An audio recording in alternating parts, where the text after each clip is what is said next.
Hello, c'est HR, votre chroniqueur. Alors tout d'abord, j'espère que vous allez bien. Aujourd'hui, je vais vous parler d'un film de super-héros. Je vais vous parler du film Kraven le chasseur, alias Kraven the Hunter, réalisé par J.C. Chandor. Alors perso, j'ai apprécié ce film. Naturellement, je vais vous dire pourquoi. Mais avant cela, n'oubliez pas, si vous n'êtes pas abonné, pensez à le faire. Et surtout, pensez à mettre dans les commentaires ce que vous avez pensé de ce film. Let's go! Alors ce film s'inscrit dans un registre beaucoup plus sombre que tous les Marvel. Alors oui, on est habitué du côté de Sony à avoir un traitement des personnages un peu plus sombre. Il y a vu Madame Web, la trilogie des Venom et Morbius. Alors perso, Morbius, je l'avais apprécié. Mais malheureusement, il n'a pas rencontré son public. Et bien là, ce film Kraven est véritablement un action movie extrêmement sombre qui s'écarte grandement de l'univers coloré des Marvel instauré par Captain America, Iron Man ou Hulk. Là, ce film offre une dimension beaucoup plus terre-à-terre, beaucoup plus violente, beaucoup plus sombre. Il est évident qu'on ne peut pas aller voir ce film avec des enfants. Oui, lorsque je dis des enfants, des petits. Ils ne pourront aucunement apprécier ce film. Ce film est pour un public beaucoup plus mature, avec un jeu d'acteurs extrêmement sombre, portant une histoire tout aussi dark. D'ailleurs, voici le pitch.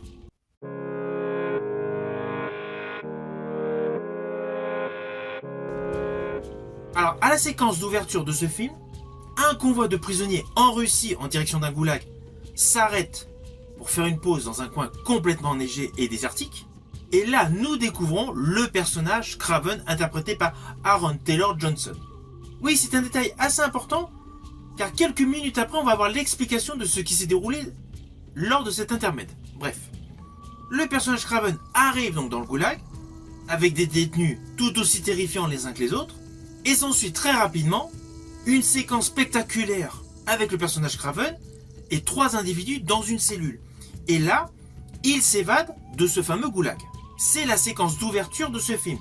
Oui, car in fine, il y avait un avion qui l'attendait dans un endroit désertique, non loin des loups. On avait une petite référence au début du film. Alors ne vous inquiétez pas, je n'irai pas plus loin sur les lignes scénaristiques de ce film.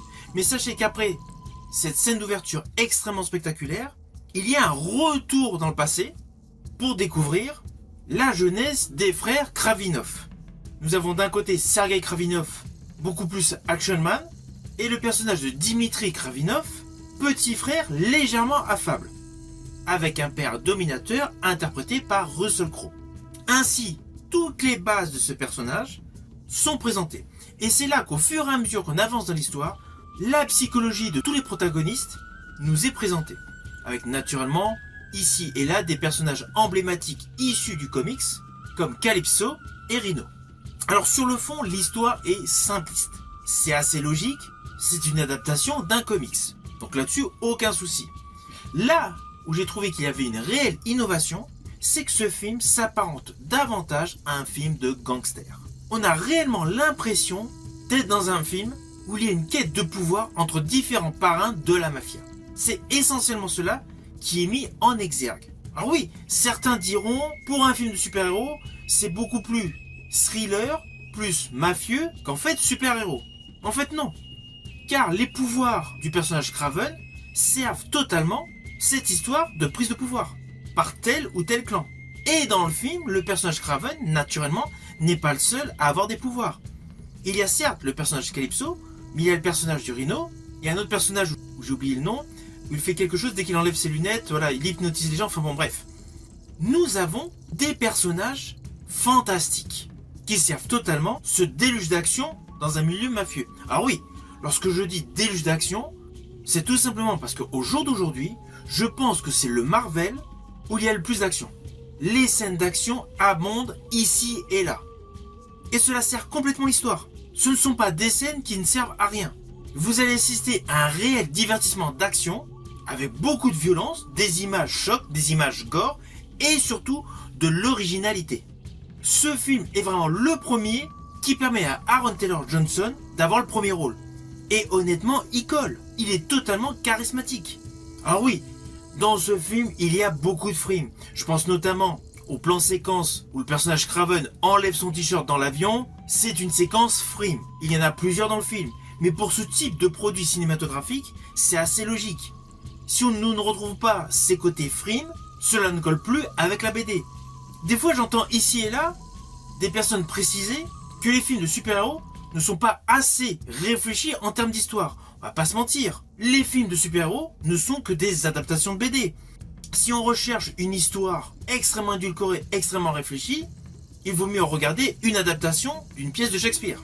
C'est donc tout à fait logique dans un film de super-héros qu'il n'y ait pas pléthore de dialogue, qu'il y ait davantage de scènes d'action et beaucoup d'instants, beaucoup de moments second degré. Néanmoins, dans ce film Kraven, il y a de temps en temps des petits moments humoristiques. Alors oui, ils sont légers. Je pense notamment à une séquence où le personnage Kraven croise un couple et reconnaît l'odeur d'un parfum. C'est assez fugace, c'est un instant complètement antagoniste à tout le reste du film, mais cela permet, par le biais d'un petit amusement, de découvrir un atout supplémentaire en termes de pouvoir au personnage Kraven. Alors il est évident que je ne sais pas du tout si ce film va avoir du succès, mais une chose est sûre, c'est qu'Aaron Taylor Johnson porte totalement ce film. Et ce film, selon moi, en dehors de Venom 1, est le meilleur que tous les autres opus de la Sony Universe. Naturellement, ce n'est que mon opinion.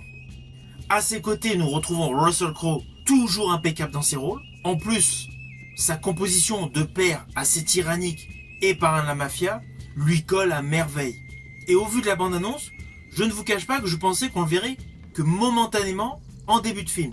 En fait, on le voit tout au long du film. Il a un rôle prépondérant.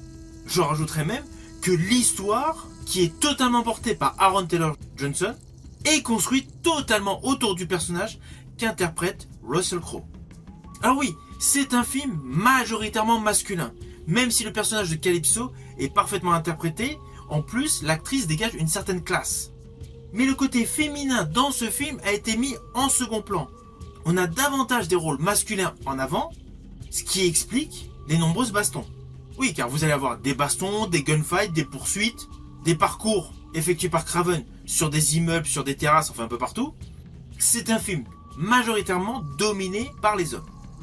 Mais le personnage de Calypso est un atout qui rajoute un côté raffiné à ce film.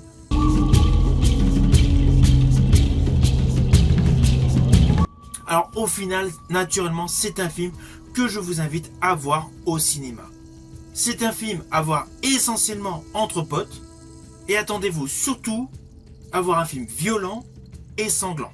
Rien à voir avec l'univers coucouné du dernier opus de la saga Thor.